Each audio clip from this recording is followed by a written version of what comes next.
Hello, my name is Edward Julius Berwyn, White House Naval Aid Officer under President Ulysses S. Grant, and at one point considered to be the world's largest individual owner of coal mining properties in the entire U.S. If you were a coal miner back in the late 1800s, you would have certainly had to work for me. That made me a monopsonist in the labor market for coal. A monopsony is a market with only one buyer of labor. Think of it as a monopoly in the labor market, which is a wage searcher or a wage maker.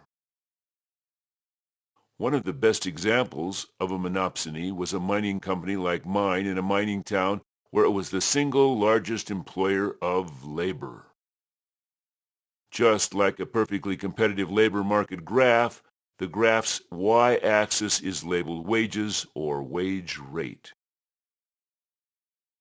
The x-axis is labeled Q sub L, which stands for quantity of labor. Just like a perfectly competitive firm's labor graph, the demand curve is labeled D sub L, which is also equal to marginal revenue product of labor, or MRP sub L. The difference occurs when the supply curve for labor is added. The supply curve is the supply of labor which occurs in a perfectly competitive market. This is labeled S sub L. The quantity of labor hired in a perfectly competitive market is Q sub PC. The wage rate is labeled W sub PC. In a monopsony labor market, though, hiring more workers requires increasing the wage rate for all workers hired, not just the last worker hired, such as in a perfectly competitive labor market. Because of this, the cost of hiring each additional worker, shown by the MFC or MRC curve, is higher than the actual wage rate paid in a perfectly competitive labor market on the supply curve S sub L.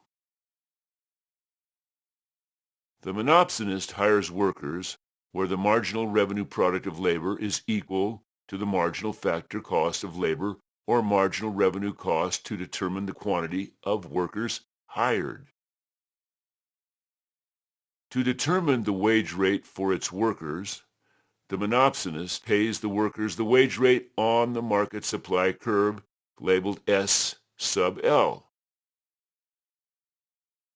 The reason this occurs is the monopsony can pay any wage rate it chooses, subject to the market supply of labor at S sub L.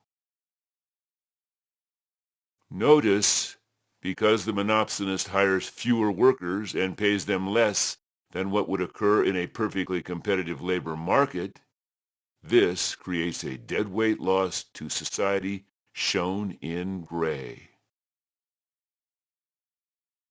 Also, the monopsonist captures wealth from its workers shown by the area shaded in yellow. To alleviate some or all of the deadweight loss plus wealth captured by the monopsonist, the government can set a minimum wage, or the labor union can set a union-contracted minimum wage, which is higher than the monopsonist wage rate. This government or union-contracted minimum wage becomes the marginal factor cost or the marginal revenue cost in the market.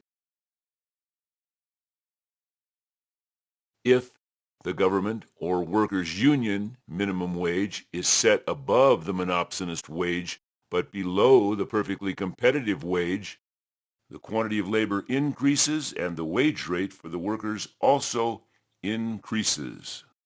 Deadweight loss and wealth creation by the monopsonist becomes smaller, but it is not eliminated. If the government or workers' union's minimum wage is set to equal the perfectly competitive wage, this changes the monopsonist from a wage searcher or a wage maker into a wage taker. At this regulated wage rate, the quantity of labor increases even more, and the wage rate for workers also increases more. The deadweight loss and wealth creation is completely eliminated. Good luck if you ever have to work for a monopsonist. As a monopsonist, I never bargained with my workers. If they didn't like the pay, they could always go work somewhere else. Oh, wait a minute. No, they couldn't. By the way, did I mention I also owned the Titanic steamship? No, really, this is a fact. Look it up.